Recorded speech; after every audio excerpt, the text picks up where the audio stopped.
menor é o preço desse produto, né? Então, o ouro e a prata, eles, na história humana, se a gente for pensar a Grécia, em Roma, foram sempre metais muito bem valiosos pelo fato deles serem metais que não são encontrados, são metais que têm uma facilidade de você manuseá-los, portanto, você utiliza nas próprias moedas. As moedas antigas eram, em alguns países, né, em algumas civilizações, era ouro e prata.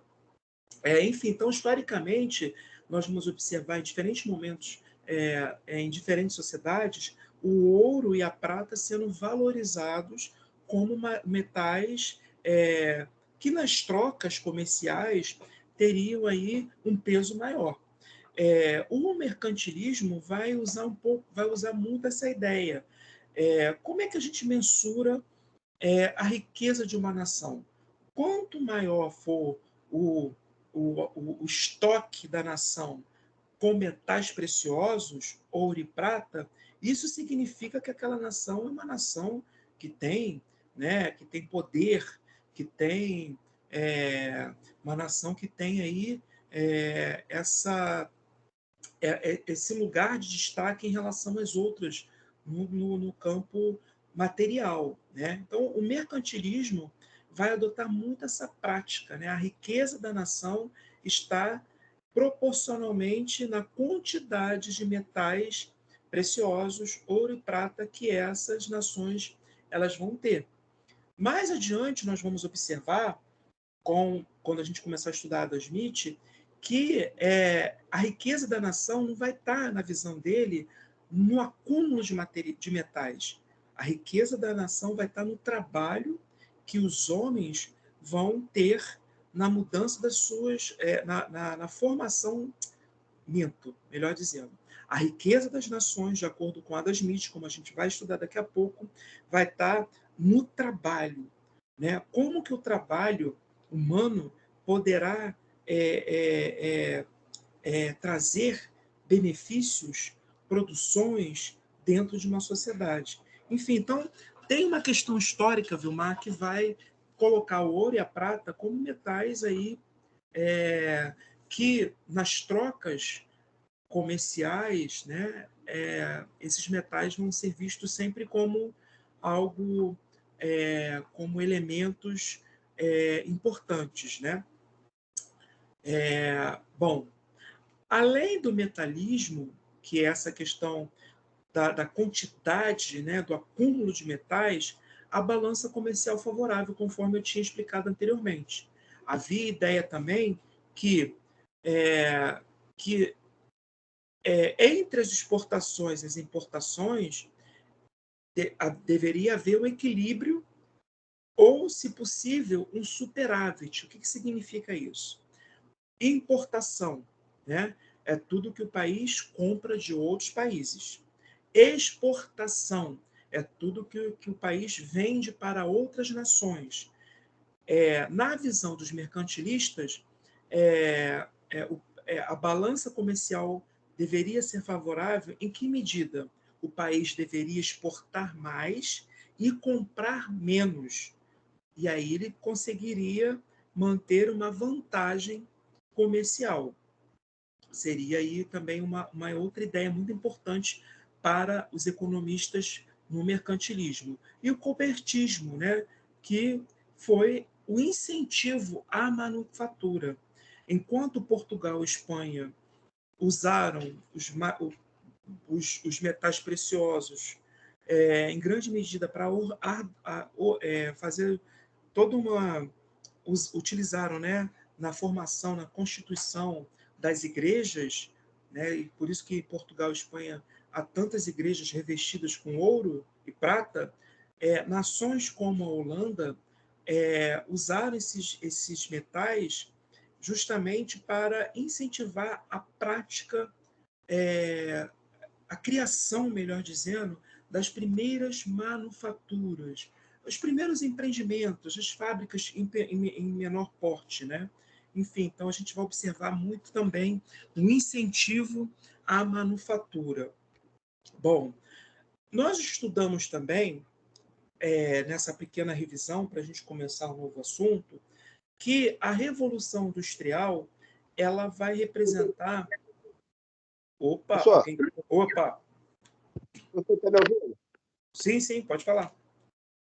Só que a minha câmera aqui está apagada para mim. Ah, O que acontece? Eu não estou em casa, eu estou cumprindo uma prisão, mas aí faz parte do serviço militarismo. Voltei um serviço de carnaval. Ah, fica mudo aí, só eu, professor, aí todo mundo fica mudo aí. Eu estou cumprindo o serviço de prisão aqui porque faltei o serviço do carnaval. ah, Aí mas eu estou participando da aula. Quando o senhor deu o intervalo, eu tinha botado o telefone para dar a despertada, porque eu tinha que me apresentar novamente, mas eu dei uma cochilada, quando eu voltei, já estava iniciando a aula. Mas, beleza. mas só que a câmera tá apagada para mim, mas eu estou ouvindo legal. Beleza. Não, qualquer coisa, se o que você perdeu, essa aula está sendo gravada, e aí depois você assista a gravação. Só perdi um pouquinho do início, porque tinha que sair de um local aqui para outro, tomar um banho, aí agora eu estou aqui de novo. Não, tranquilo, sem problemas. O importante é estar aqui, participando. Preso ou não. Então, galera. Ok, então. E aí, gente, a gente também estudou a Revolução Industrial, né? A Revolução Industrial foi também um marco na história econômica mundial, porque a partir da Revolução Industrial, nós vamos observar que o capitalismo, que era praticamente comercial, como a gente acabou de estudar agora, né, centrado em práticas mercantilistas, o capitalismo passa a ser um capitalismo em torno das indústrias. Isso não quer dizer, gente, que o comércio acabou depois da formação das indústrias. Não. O comércio continuou e continua até hoje. Hoje a gente vive um momento que o capitalismo é financeiro. A gente tem indústrias, a gente também continua tendo comércio. A diferença que a gente vai observar aqui, nesse período histórico, século XVIII, na Inglaterra, é que a maior parte dos recursos produzidos na Inglaterra, que vinha até então do comércio, passa a vir da indústria. Ou seja, o comércio passa a ter um valor secundário, enquanto gradativamente as atividades industriais passam a ser centrais na economia da Inglaterra. E depois que a Revolução Industrial ela se estende para os outros países europeus, a prática industrial também passa a ser central naqueles outros países, né? A Revolução Industrial, conforme a gente trabalhou, ela foi marcada, né, pelo crescimento das fábricas. Em poucas décadas, centenas, dezenas, né, de fábricas foram criadas na Inglaterra, e aí em Londres, em Manchester, em outras áreas importantes da Inglaterra.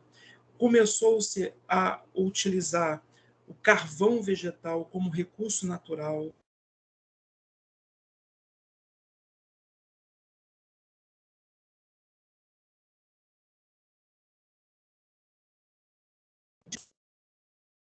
Artesanal, nós vamos observar, gente, a criação de várias máquinas, e essas máquinas vão otimizar, vão mecanizar a produção. Então, se um sapato até então era feito de maneira artesanal, né, um trabalho mais manual, você já vai ter que ferramentas mais mecanizadas, estruturas mecanizadas que vão aumentar, inclusive, a produção, especialização e utilização da produção em série, a produção marcada aí pelo fracionamento dos indivíduos, cada indivíduo ou cada grupo de indivíduos desenvolvendo uma parte da produção, e isso vai aumentar muito a quantidade de produtos, né, realizados ao final daquele expediente, desenvolvimento tecnológico, científico. De fato, a Revolução Industrial ela contribuiu muito para o desenvolvimento, né, das economias, né?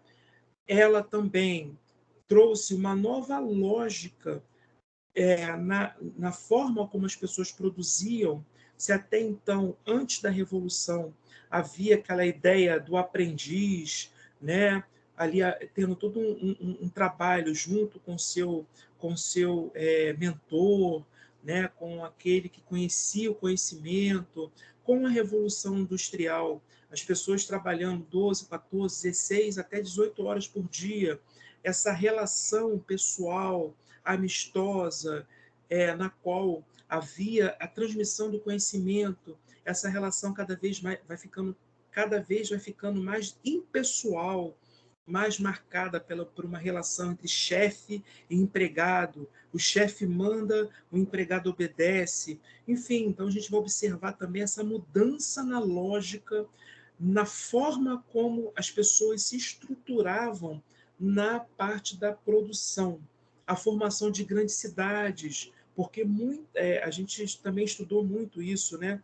Gradativamente as pessoas saem do ambiente rural, migram para as áreas, né, urbanas, em busca de melhores condições de vida, uma vez que a vida no campo passou a ficar muito mais prejudicada por conta de algumas leis que o parlamento criou para favorecer a burguesia.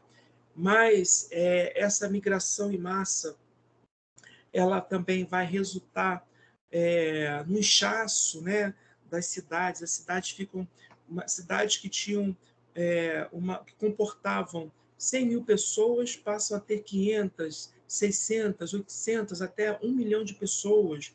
Isso vai trazer também vários desafios, problemas urbanos, submoradias, por exemplo, pessoas vivendo em péssimas condições, em cortiços, enfim, doenças, porque as pessoas passaram a viver em espaços fechados, juntas, enfim, além de toda a parte boa, positiva, que a gente pode colocar com relação à Revolução Industrial, também a formação das grandes malhas ferroviárias, enfim, nós vamos observar que a Revolução ela teve um lado muito ruim.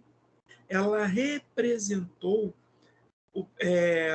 o empobrecimento das camadas populares. A partir da Revolução Industrial, nós vamos observar um aumento da desigualdade entre as pessoas mais ricas e as pessoas mais pobres. Nós vamos observar, se por um lado, os burgueses cada vez mais ricos, os donos das fábricas, das empresas cada vez mais ricos, enquanto que a maior parte da população vai viver em condições subhumanas, com péssimos salários, sem nenhum direito social. No semestre que vem, se eu continuar com vocês na disciplina de Direitos Humanos, a gente faz um histórico sobre a evolução dos direitos humanos e tem uma parte que a gente discute muito, né? Como que, nesse momento do capitalismo, nós vamos ter um Estado liberal, eu vou discutir isso mais adiante agora também na aula de hoje, né? Mas um Estado liberal que vai beneficiar a burguesia, constituições que vão ser criadas para beneficiar a burguesia, enquanto que a população não vai ter nenhum direito social. Os direitos sociais serão inseridos, passarão a ser inseridos nas constituições somente no século XX, nas constituições mexicana e alemã. Aí que nós vamos ter o direito à saúde, à educação, direitos trabalhistas, como a redução da carga horária de trabalho. Mas esses direitos que vão beneficiar a classe trabalhadora só serão positivados, né, materializados nas constituições só agora no século XX. Até o século XX, gente, as pessoas trabalhavam sem nenhum respaldo, sem nenhuma garantia legal. Por isso que a gente vai observar pessoas morrendo, acidentes de trabalho que levavam a óbito, crianças trabalhando, inclusive algumas crianças sendo mutiladas por conta de manusearem as máquinas sem nenhum preparo, famílias sendo dissolvidas por conta dos trabalhos, né, super cansativos, cada indivíduo da família trabalhando em um lugar. Enfim, então a Revolução Industrial, para a gente fechar, para a gente começar o bate-papo de hoje, né, o que eu preparei para a aula de hoje, foi um evento muito importante.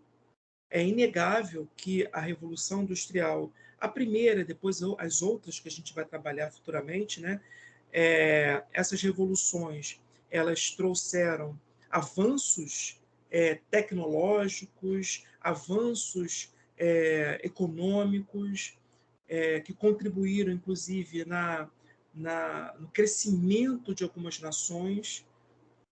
Por outro lado, esse crescimento não foi justo, esse crescimento não beneficiou a população de modo geral. Bom, eu fiz essa explanação porque agora nós vamos começar a estudar os primeiros autores da economia política. Agora a gente vai estudar as escolas da economia política. Nós vamos iniciar a nossa saga de estudos da história da economia política, começando pelo que nós chamamos de escola clássica. Então, vou tentar aqui aumentar um pouquinho meus slides.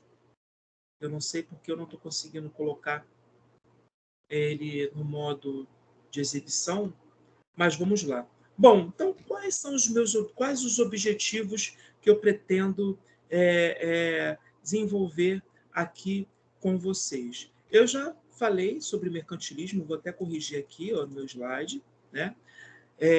A ideia aqui é discutir os primeiros, né, conforme eu comentei, os primeiros autores que farão parte da escola clássica, né, a escola que vai introduzir o pensamento da economia política. Nas aulas anteriores, eu cheguei a colocar o seguinte: se a gente pegar a história humana, e a gente fez isso aqui em sala de aula, a gente estudou a economia que foi se desenvolvendo, né, desde do período paleolítico até, né, ao século XVII, XVIII, que nós estamos estudando agora. Então, a gente estudou como os países se organizaram em torno dessas atividades, né, como agricultura, o comércio, as transações, né, tudo que compõe o que nós chamamos de economia. Mas, como eu sinalizei nas aulas passadas, somente a partir do século XVIII, XIX, nós vamos ter uma ciência que vai estudar a economia. Uma coisa é a gente olhar as sociedades, outra coisa é a gente começar a estudar a ciência que foi criada para estudar determinados fenômenos sociais. E a escola clássica, formada por Adam Smith, formada por Malthus, formada por Ricardo, essa escola ela inaugura o que nós chamamos de economia política. Bom, de modo geral, né, então vou falar um pouquinho sobre as características gerais dessa escola, para situá-los aí no nosso debate. Depois eu vou trabalhar com cada autor. Eu vou apresentar as ideias básicas de cada autor que eu acabei de mencionar. Fazendo um parêntese rapidamente, eu vou encaminhar depois, lá pelo AVA, também pelo grupo da turma, o texto para vocês lerem, né, sobre economia clássica, já também pensando a crítica que o Marx vai fazer à economia clássica. Então, eu vou mais para frente, ainda nessa semana, eu já vou deixar o texto lá bonitinho para vocês lerem para a aula que vem, ok? Bom, então quais seriam os postulados, as defesas básicas dessa escola? Primeira coisa que a gente precisa colocar é que essa escola ela vai criticar profundamente o mercantilismo. Por isso que, inclusive, eu retomei a aula de hoje e, e por essa revisão, para a gente entender as defesas da escola clássica, a gente precisa compreender como que essa escola vai criticar o mercantilismo, a política mercantilista que a gente acabou de estudar hoje, como a intervenção do Estado na economia, a ideia de que a riqueza das nações ocorreria através do acúmulo de metais preciosos. Alguém quer falar alguma coisa? Não? Inclusive, galera, eu vou até colocar aqui um vídeo sobre o mercantilismo. Vocês assistirem depois.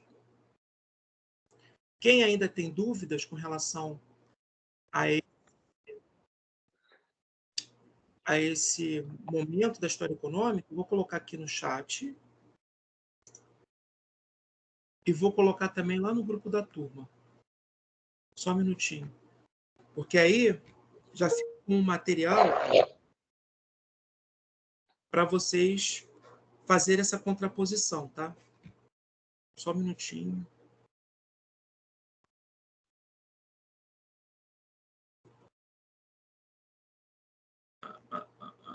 Só um minutinho aqui. Deixa eu colocar aqui no grupo da turma. É um vídeo curtinho, muito bom, que sintetiza o que a gente trabalhou agora há pouco, né? Aqui, estou colocando lá no grupo.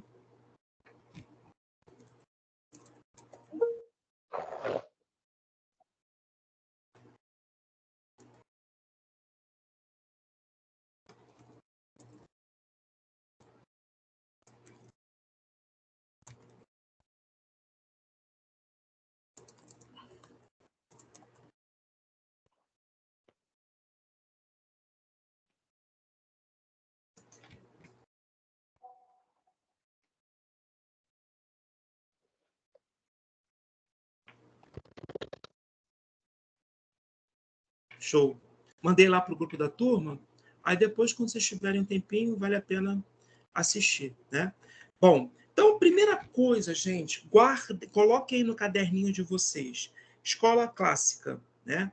Primeira coisa que é importante colocar: crítica ao mercantilismo.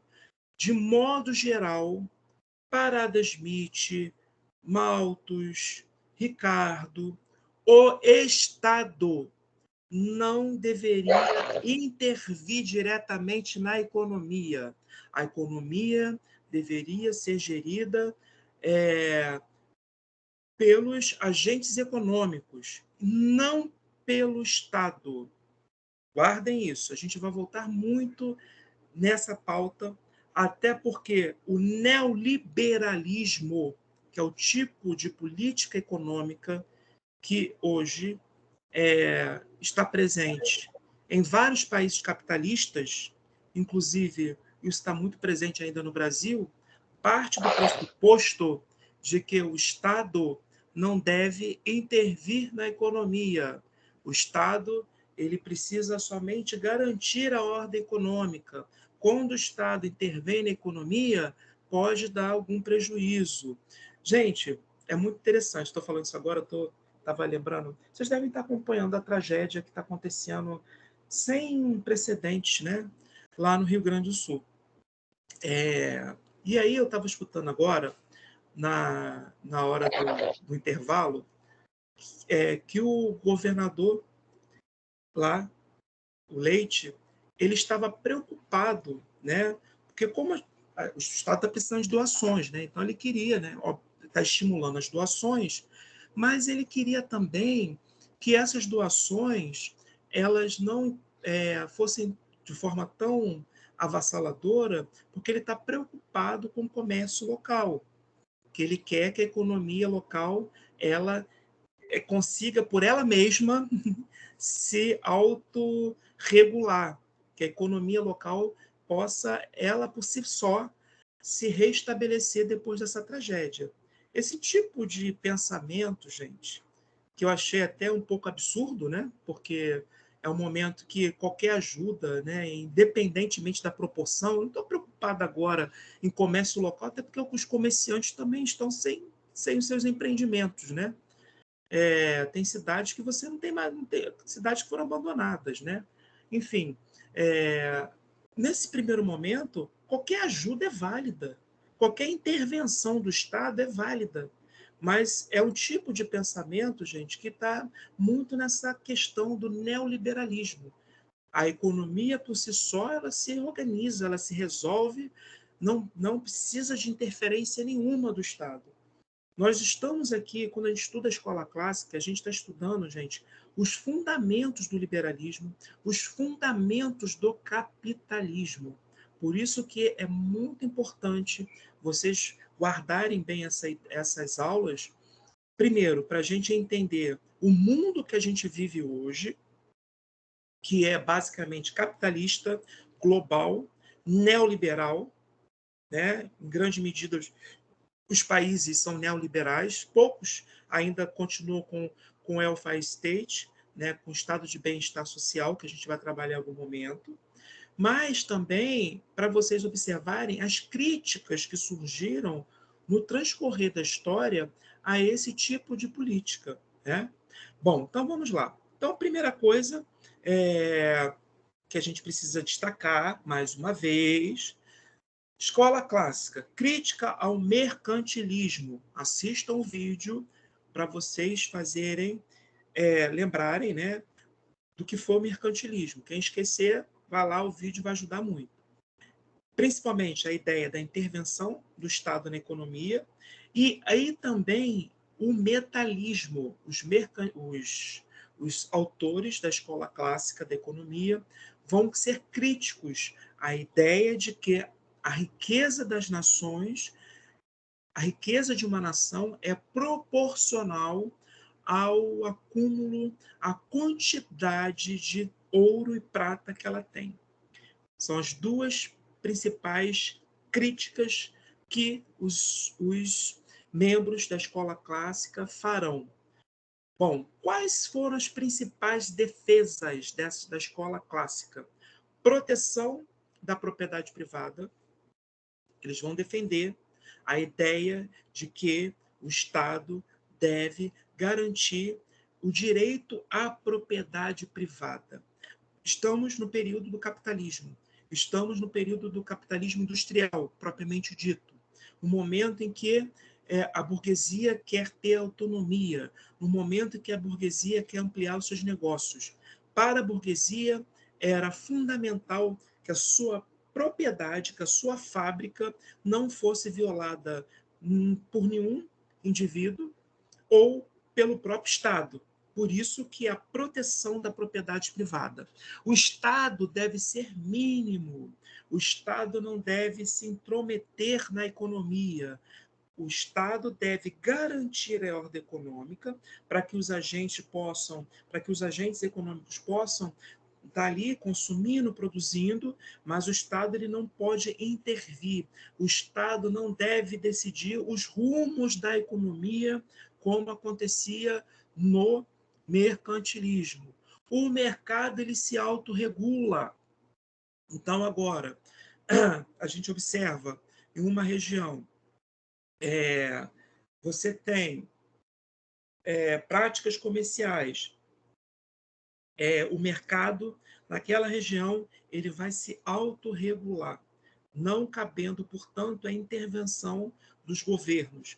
Livre mercado e divisão do trabalho são as principais defesas, de um modo geral, que foram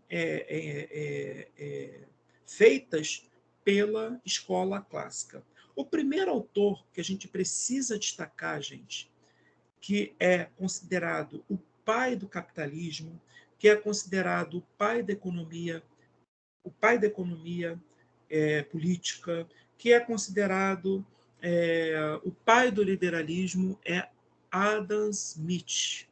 Adam Smith nasceu em 1722, morreu em 1790. Adam Smith foi um grande filósofo. Eu vou trazer até daqui a pouco algumas ideias filosóficas que o Adam Smith desenvolveu, que essas ideias vão fundamentar a visão dele sobre economia. Foi professor, foi economista, ele nasceu na Escócia, portanto, no século XVIII, né? Ficou popularmente conhecido como pai do capitalismo, conforme eu coloquei, e é um autor fundamental para a gente discutir não somente o liberalismo econômico, que foi constituído no século XVIII, século XIX, a gente vai observar o liberalismo econômico muito forte, e, mais recentemente, o neoliberalismo. Como eu falei anteriormente, quando a gente observa hoje o mundo, em grande medida, os países capitalistas são neoliberais. Neoliberalismo. É por isso que ele é fundamental para a gente pensar o contexto histórico que ele viveu e a contemporaneidade. E Adam Smith foi o autor do livro, um dos livros mais falados, mais discutidos na história humana, que é o livro A Riqueza das Nações. Depois eu vou mandar para vocês o livro, esse livro em PDF, né, para vocês terem esse material aí nos arquivos, né, porque é um livro, de fato, um livro muito, muito importante na história do pensamento, não só do pensamento econômico, mas do pensamento ocidental de modo geral, né? Adam Smith escreveu várias obras, eu destaquei aqui algumas, só para título de conhecimento de vocês, como o livro A Teoria dos Sentimentos Morais, que é um livro que ele vai falar sobre a concepção dele sobre o humano, que ele vai apresentar uma visão filosófica sobre a sociedade, ele vai apresentar algumas ideias filosóficas sobre o que ele pensa sobre o humano, o modo de ser do humano no mundo e das sociedades humanas. Uma investigação sobre a natureza e as causas das riquezas das nações, da riqueza das nações, que é o livro que vai trabalhar muito, né? É o livro A Riqueza das Nações, que é um livro, gente, que ele vai discutir os princípios econômicos da teoria dele. Ele vai apresentar nesse livro, na visão dele, quais atributos, quais características, quais fatores uma nação ela precisa buscar para ela enriquecer. Riqueza das nações. O que faz uma nação enriquecer? Quais instrumentos, quais estratégias, quais ações, quais políticas econômicas a nação ela deve adotar para que ela passe a ser uma nação rica? É um livro fundamentalmente econômico e ensaios sobre temas filosóficos, como o próprio nome diz, é um trabalho mais filosófico.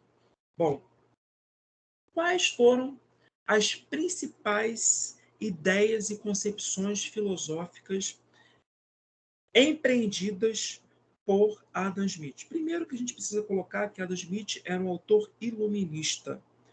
Em linhas gerais, os iluministas defenderam a razão, o conhecimento racional, substituindo o conhecimento religioso.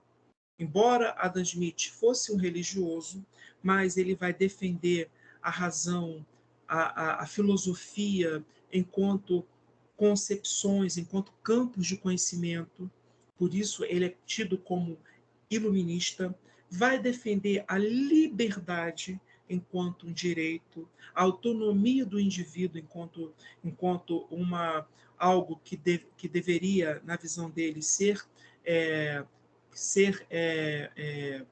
garantido, né? A liberdade enquanto direito.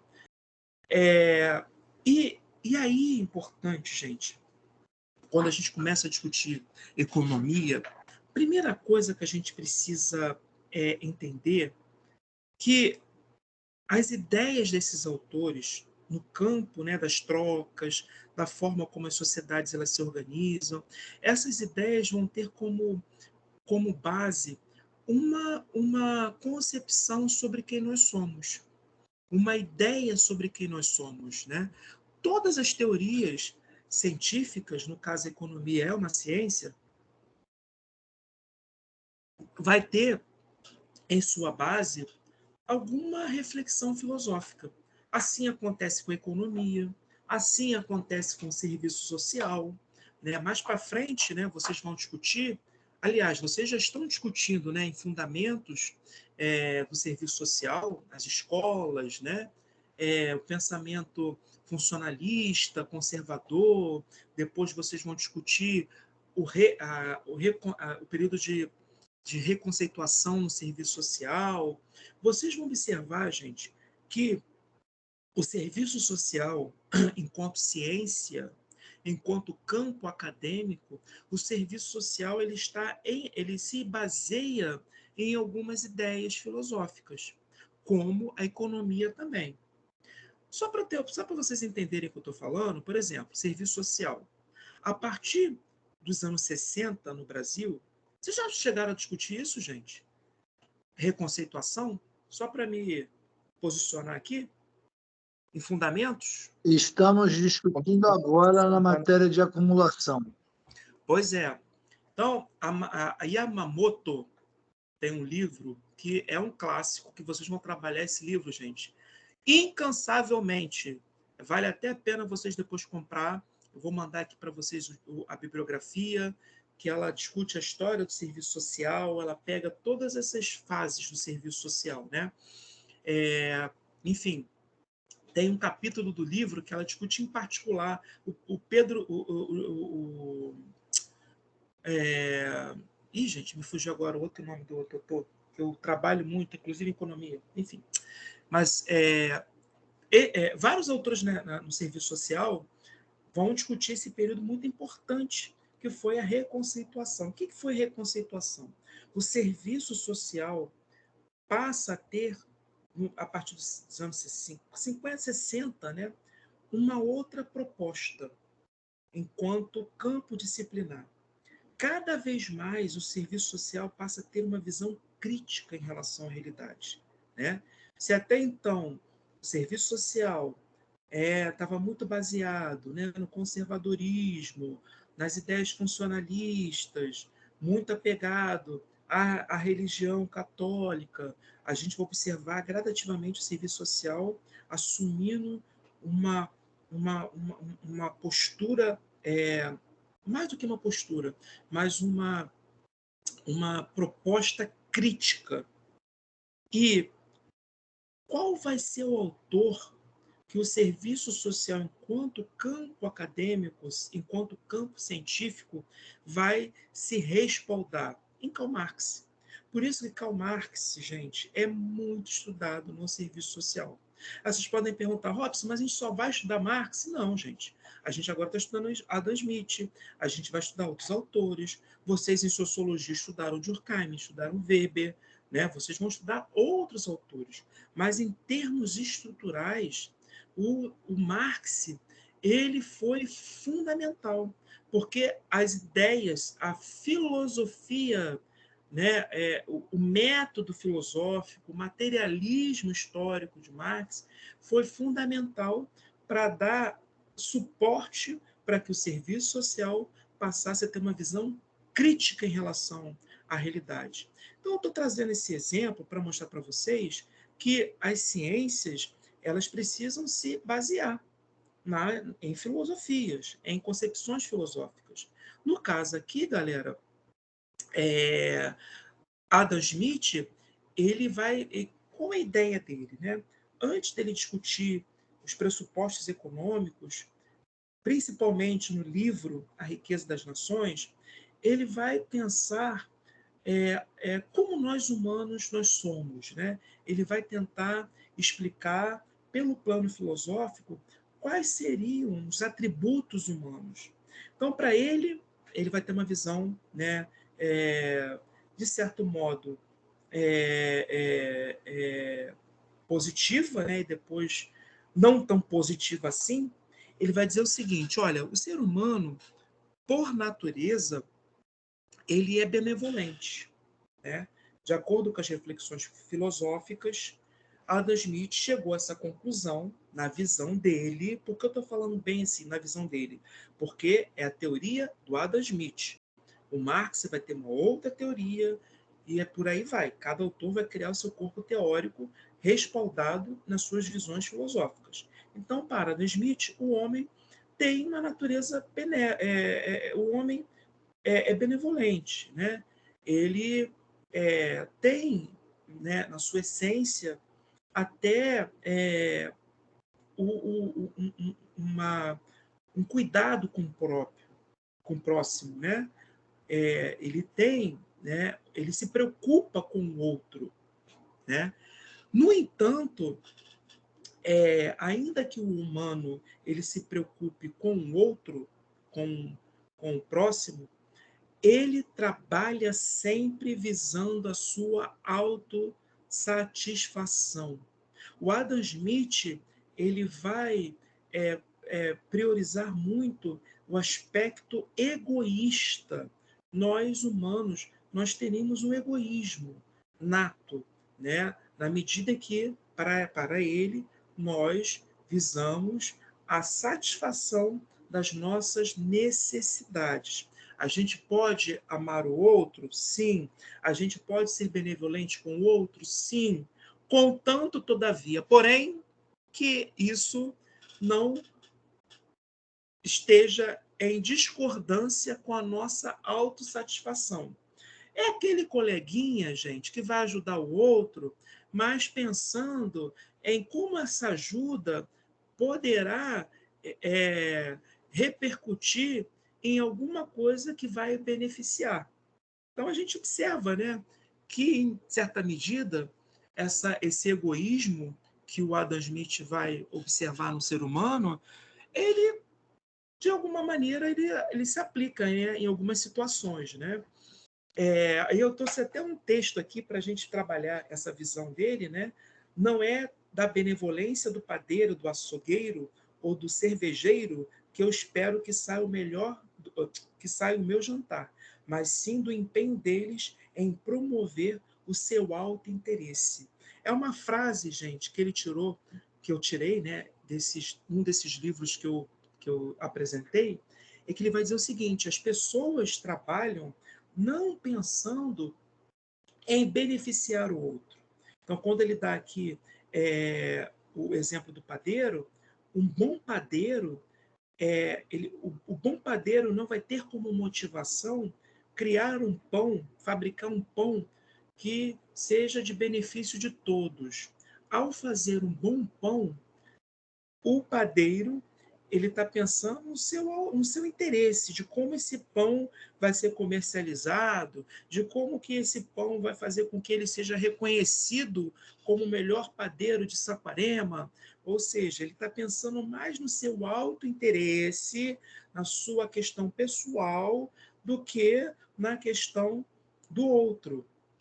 Eu me lembro que uma vez eu estava num debate, né? Vocês sabem que eu também estudo religião, e aí tinha um palestrante falando, usando o Adam Smith para pensar a visão de alguns religiosos, né, cristãos. E foi muito interessante, né, porque ele falava o seguinte, que tinham que alguns cristãos, não estou generalizando, não estou dizendo que seja isso, mas foi uma reflexão que ele trouxe que foi bem interessante, né?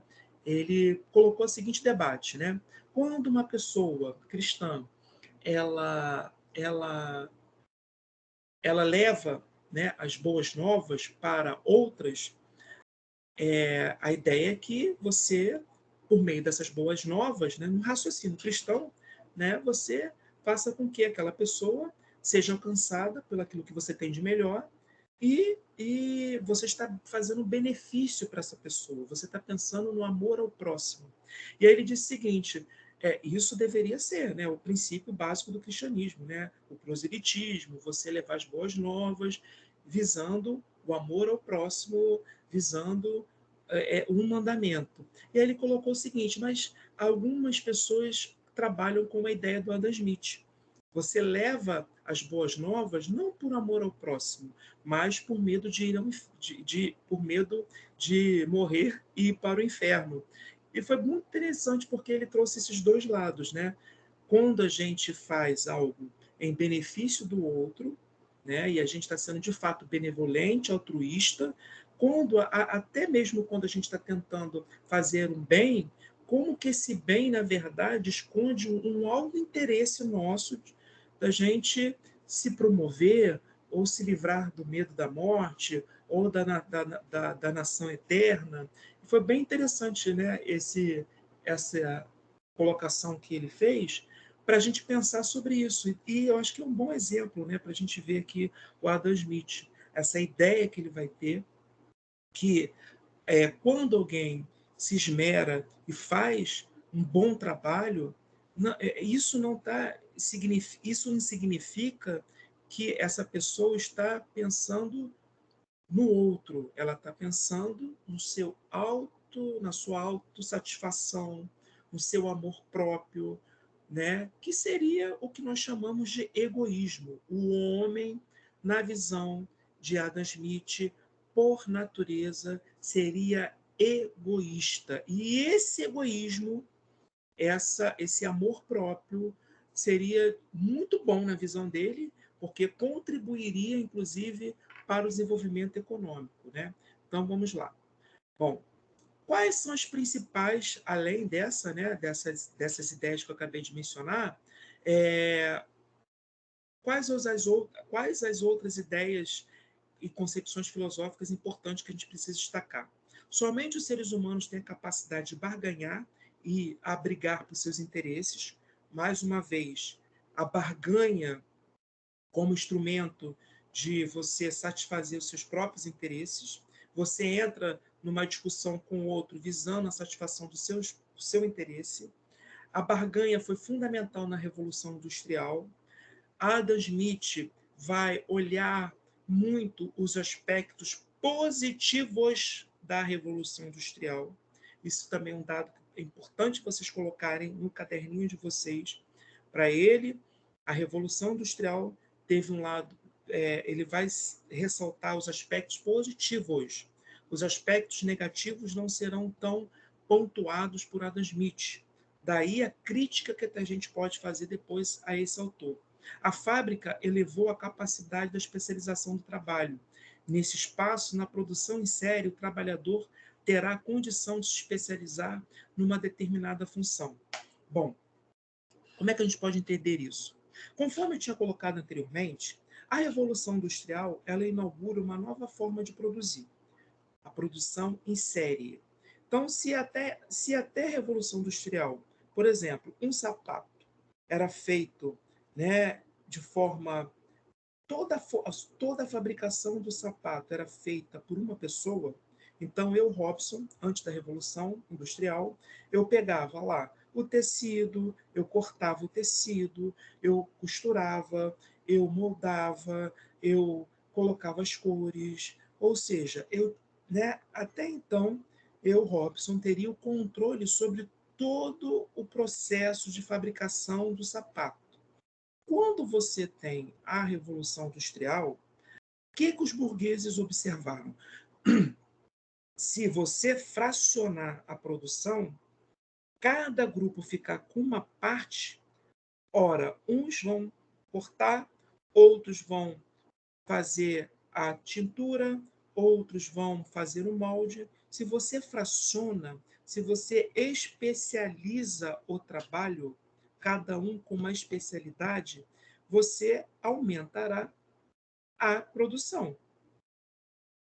Adam Smith vai observar isso vai, vai considerar essa divisão do trabalho como algo positivo para ele, e isso vai levar um alto nível de especialização. Cada um, pelo fato de trabalhar somente fazendo aquela parte da produção, cada um vai, com o tempo, criar ali, vai se especializar e vai ser um exímio trabalhador naquele momento da etapa do trabalho, né? Da produção daquele determinado produto. Para ele, isso vai ser muito bom. A Revolução Industrial trouxe, por meio da produção em série, uma capacidade maior da especialização do trabalho. Já antecipando um pouquinho, o Marx já vai ter uma visão totalmente contrária à Adam Smith. Para Marx, a especialização do trabalho levou à alienação do trabalhador. Porque o trabalhador que antes da Revolução Industrial ele tinha um controle sobre todo o processo, a partir da produção em série, na Revolução Industrial, o camarada vai ficar somente especialista naquela parte. Se ele se especializa só naquela parte, ao final ele vai perder o conhecimento sobre como faz as demais, como se produz, como se processa as demais etapas. Por isso que ele vai ser alienado, ele vai estar alheio, ele não vai saber mais fazer as outras partes, uma vez que ele só está focando em uma. Enfim, só para vocês observarem a diferença do pensamento de Adam Smith, que vai olhar a especialização, a produção em série como algo positivo, enquanto que Marx vai ver a produção em série como negativo. Isso eu vou desenvolver mais nas próximas aulas, quando a gente for discutir Marx, tá, gente? Bom, assim, o mercador ou comerciante, movido apenas pelo seu próprio interesse, é levado por uma mão invisível a promover algo que nunca fez parte do interesse dele, o bem-estar social. É importante a gente colocar que mesmo Adam Smith, né, defendendo a ideia de que cada indivíduo defende seus próprios interesses, que cada indivíduo tem esse lado meio egoísta, mas que o fato de cada um estar trabalhando, se especializando, né, pensando o seu trabalho, isso dentro de uma fábrica, ao final, contribuiria, na visão do Adam Smith, para o bem-estar de todos. Ao invés da especialização, ao invés das pessoas cada vez mais, né,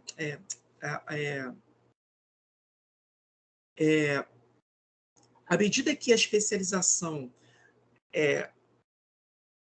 cada vez mais fosse gerando a produção em série cada vez mais fosse gerando essa especialização no trabalho, cada um lutando por seus próprios interesses, na visão de Adam Smith, ao final, faria com que cada um fosse se regularizando, né?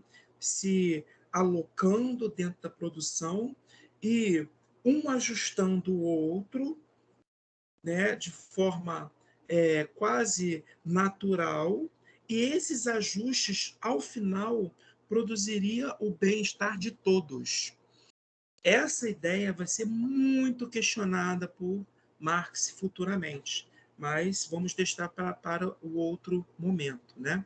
Bom, quais os fatores, na visão de Adam Smith, contribuíram para o enriquecimento das nações? Diferentemente dos mercantilistas que que defendiam o acúmulo de metais, ouro e prata, balança comercial favorável, ou seja, vamos exportar mais, importar menos. Adam Smith vai dizer o seguinte, guardem isso. A riqueza das nações está no trabalho humano. Gente, isso é uma revolução no pensamento econômico. A riqueza, ela não vem do ouro e da prata em si. A riqueza vem... Pode repetir, por favor, professor? Vou repetir, então. Isso aqui é fundamental. Escrevam no caderninho de vocês. Diferente do mercantilismo, que vai defender a ideia de que a riqueza de uma nação é a quantidade de metais preciosos que essa nação tem, Adam Smith vai dizer o seguinte: o que faz uma nação progredir, o que vai levar uma nação a ser uma nação rica, uma potência, é o trabalho humano. O trabalho humano é a riqueza das nações. E aí ele vai criar algumas teorias, a teoria do valor do trabalho, né? E outras teorias relacionadas a esse ponto de vista que ele vai defender. Ok? Causas do enriquecimento das nações. Divisão do trabalho. A divisão do trabalho, cada vez mais especializada, como eu falei anteriormente, aumentará a produtividade. Então, para Adam Smith, né, quanto mais as fábricas forem criadas e organizadas, né, e cada um fazendo uma parte, né, digamos, gente, uma linha de montagem. Vou dar um exemplo para vocês entenderem, né? Uma fábrica, uma linha de montagem de um carro. Não sei se vocês já viram, né? Mas cada ali você, por mais que hoje esteja muito mecanizado, mas você tem ali cada grupo de trabalhadores, né? Uns fazendo a parte elétrica, outra parte hidráulica, o outro fazendo a ferragem, outros grupos, né? Então você tem uma divisão muito especializada dentro da linha de montagem de uma fábrica de automóveis. E essa linha de montagem cada vez especializada levou o quê? Um aumento na produtividade de carros. Então, para ele, o enriquecimento da nação vem daí. E, de fato, se a gente for observar, né, você tem cada vez mais a divisão de trabalho, levou a Inglaterra a ser uma grande nação. Agora, quais foram as consequências disso? Em que medida essa divisão do trabalho foi importante para o trabalhador?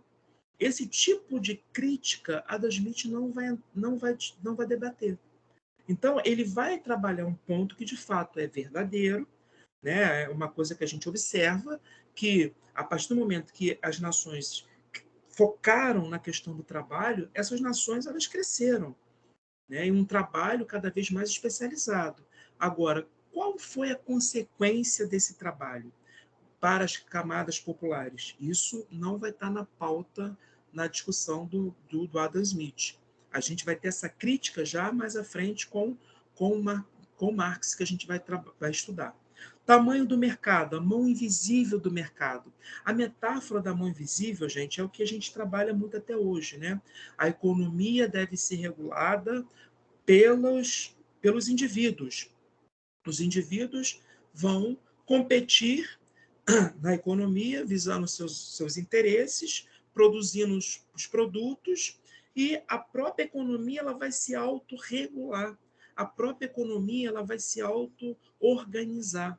Não precisa a interferência do governo para dizer como a economia deve se comportar, como os recursos devem ser destinados ou não. Enfim, então, para ele, é importante pensar essa questão da autorregulação dos mercados também. A acumulação de capital e crescimento. Para Adam Smith, a acumulação de máquinas implica um aumento das necessidades de trabalho. Ou seja, se eu tenho uma fábrica, né, deixa eu pensar aqui, de papel, eu tenho 3 máquinas que vão ajudar na produção. Se eu aumento o número de máquinas, eu vou criar uma necessidade maior de trabalho. E, portanto, eu vou ter mais pessoas trabalhando para mim. Para ele, isso geraria também, gente, um aumento nos salários. Mas, na prática, a gente vê que nem sempre é assim, né, gente? Nem sempre, quando as empresas crescem, quando elas investem em máquinas, né, quando você tem uma maior necessidade de trabalho, isso não quer dizer que o trabalhador que está ali vai receber um salário maior. Pelo contrário, a gente tem observado que o achatamento dos salários tem sido, né, em algumas empresas, muito forte, né? Enfim, então, a acumulação do capital e crescimento, essa relação que ele vai fazer entre como você acumula máquinas e todos esses meios de produção, como isso vai redundar no crescimento do trabalho e do salário, né? Aqui eu trouxe, gente, um modelo para vocês entenderem a visão de Adam Smith, né? Então, para ele, a divisão do trabalho, né, nas empresas levaria um aumento na produtividade. Esse aumento da produtividade aumentaria também o excedente econômico. Então, se você produz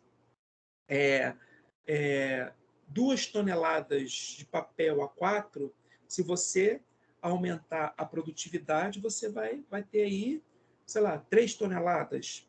Você vai ter um excedente de 1 tonelada.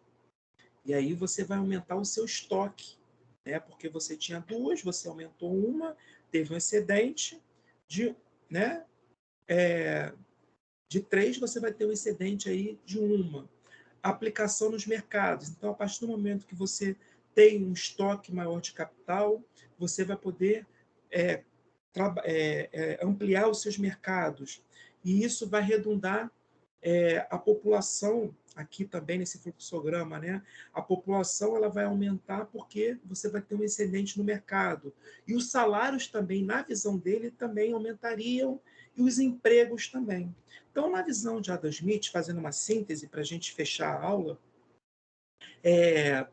na visão dele, a divisão do trabalho aumentaria a produtividade, aumentaria o excedente econômico, aumentaria os mercados. Aumentando os mercados, você também aumentaria a quantidade de pessoas sendo empregadas, essas pessoas receberiam um salário maior e, consequentemente, também você teria mais empregos. Essa teoria não vigorou na prática, né? Porque a gente viu na Revolução Industrial que, de fato, você teve um aumento, sim, da produtividade, você teve um aumento, sim, na oportunidade do emprego, né? Mas isso não redundou no aumento dos salários, porque os burgueses eles se apropriavam indevidamente da maior parte dos salários, e também como mais-valia, né? A gente vai trabalhar isso mais na aula que vem. Enfim, então, em linhas gerais, o modelo econômico dele de crescimento é um modelo interessante, mas existem muitas críticas a se fazer, porque é um modelo que, na prática, não representou melhorias de condição de vida como ele almejava. E aí, galera, eu vou até fechar aqui para a gente, né? A gente não vai discutir o Malthus e o Ricardo hoje. Eu preferi priorizar mais o Adam Smith, né? Na aula que vem a gente resgata a gente trabalha com esses 2 autores, né? O Malthus e o Ricardo, em contraposição ao Marx. Mas uma coisa que eu queria deixar aqui para a gente fechar a nossa aula, né? Uma coisa é teoria, outra coisa é a prática. A partir da aula de hoje, a gente está estudando teóricos, cientistas, filósofos, que vão pensar economia. A gente viu que o Adam Smith ele foi muito bem intencionado, gente. O Adam Smith, a teoria dele é uma teoria interessante. Né? Ele partiu da ideia de que, pelo egoísmo humano, no final das contas, cada um buscando o seu interesse, na divisão do trabalho, a sociedade ia crescer. teria mais empregos e por aí vai. A teoria que funda o capitalismo. Mas quando a gente vê o capitalismo na prática não é assim. Na prática, o capitalismo é excludente, na prática, o capitalismo é desigual, né? Impõe a desigualdade. Do mesmo modo, a gente vai trabalhar com Marx. Alguns alunos até têm um preconceito com relação ao Marx. Marx foi um filósofo, um grande pensador, como Adam Smith, né? O Marx, por sua vez, idealizou uma sociedade sem classe, uma sociedade que todos pudessem ter acesso aos mesmos bens de produção, né? Marx idealizou uma sociedade sem classes. O socialismo real não corresponde, em alguns aspectos, ao que o Marx pensou. Então, a gente precisa, para nós, não só para as nossas aulas, mas para as próximas também, uma coisa, gente, é a teoria, outra coisa é a prática.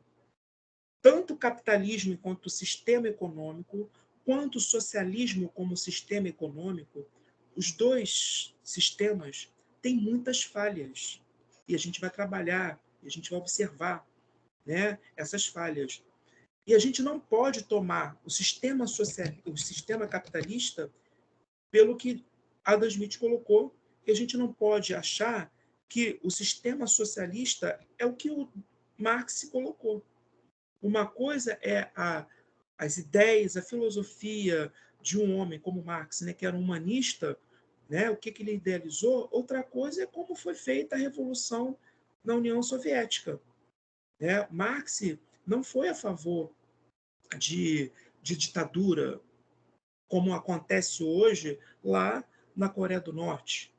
Marx não era a favor da opressão. Marx era um humanista.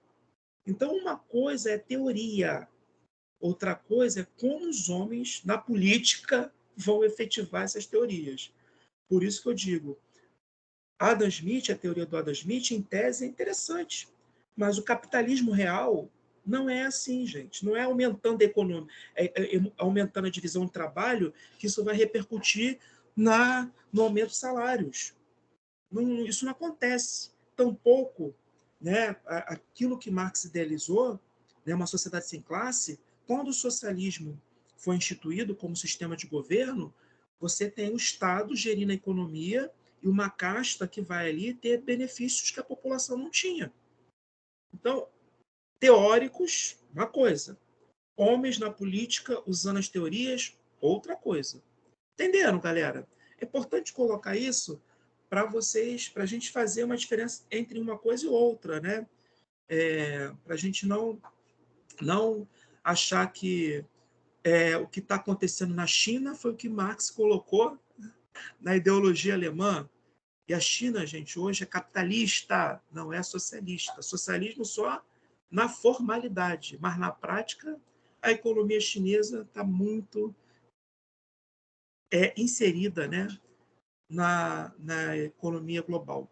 Galera, falei muito, são 9h34. Alguém tem alguma pergunta, alguma dúvida?